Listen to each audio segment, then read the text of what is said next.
Evet, gördüğünüz gibi toslan kaba yuvasını bulmuş. Buraya sokulmuş.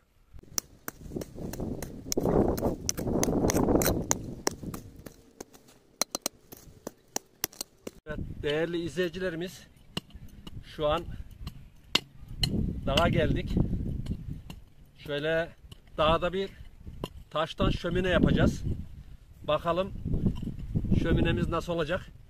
İlerleyen saatlerde. Şu an yerini düzlüyorum.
Evet değerli izleyicilerimiz, şu an şöminemizi yaktık. Ateş yanıyor. Yavaş yavaş akşamda oluyor. İnşallah şöyle kor döküldükten sonra icabına bakacağız.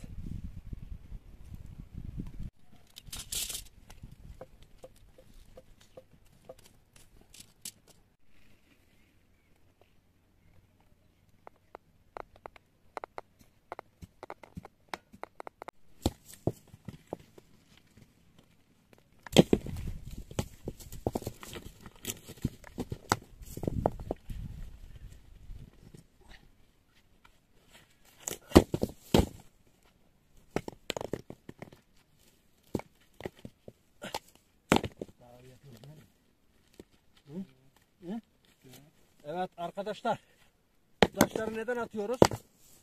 İnşallah buraya bir daha gelişimizde dağ evi yapacağız. Şu an bir kısmını başlıyoruz. Bakalım inşallah bugün ne kadar yaparsak size onları göstermeye çalışacağız inşallah. Son hızla çalışıyoruz.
Güzel oldu buraya.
Evet değerli izleyicilerimiz, şu an Takkeli Dağ'ın zirvesinde, bilmem görünüyor mu, yamaç paraşütü uçuyor. Şöyle biraz daha yaklaştıralım. Evet.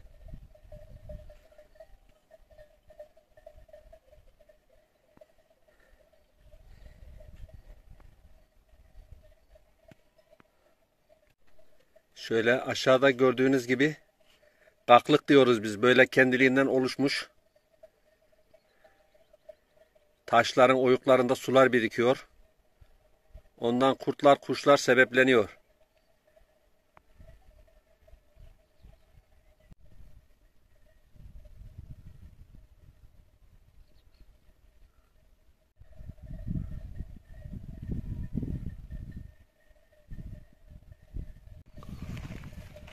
Şöyle taşın yanına bir gidelim bakalım. Nasıl bir yermiş, çok merak ettim.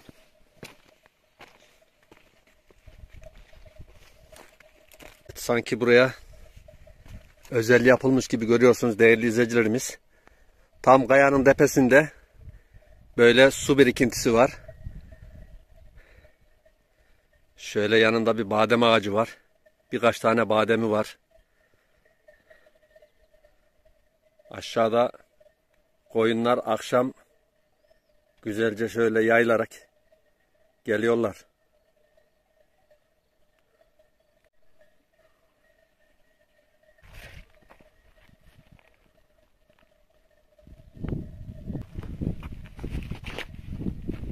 Şöyle taşın koyuğunda sığınak. Yağmurdan, yaştan, soğuktan korunabileceğiniz doğal bir sığınak.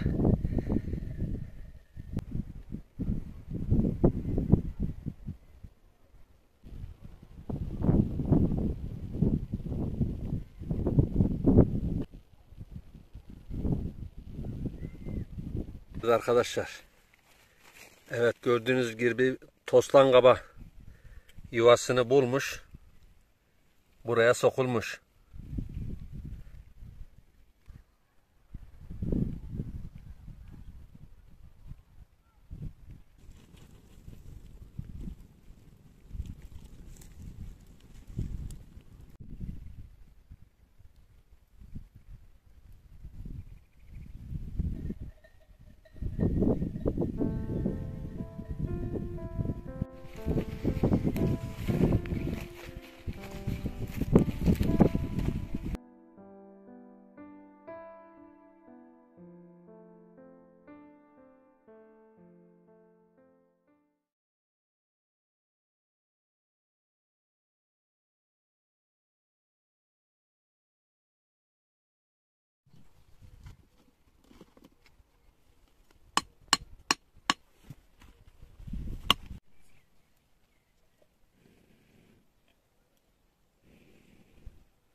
Evet değerli izleyicilerimiz, gördüğünüz gibi dağ evimizin bir kısmını yaptık.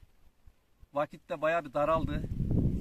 İnşallah müsait oldukça bu gördüğünüz yeri güzel bir şekilde şöyle 3-4 kişinin kalacağı şekilde güzel bir dağ evi yapmayı planlıyoruz.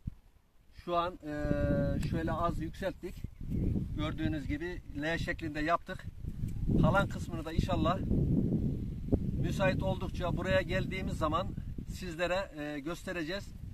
İnşallah Bünyamin Bağcı Anadolu'dan Manzaralar YouTube kanalımıza destek için kanalımızı izlemeyi ve beğenmeyi unutmayın. Sizlerin sayesinde kanalımız büyür. Biz kendi başımıza bir şey yapamayız. Yani ne kadar izleyicinin memnuniyetini kazanırsak kanalımız da o kadar büyür. Bugünkü videomuzda inşallah bu şekilde oldu. Hepinizi Allah'a emanet ediyoruz. Hepinize sağlıklı ve sıhhatli günler diliyoruz. Kalın sağlıcakla. Allah'a emanet olun.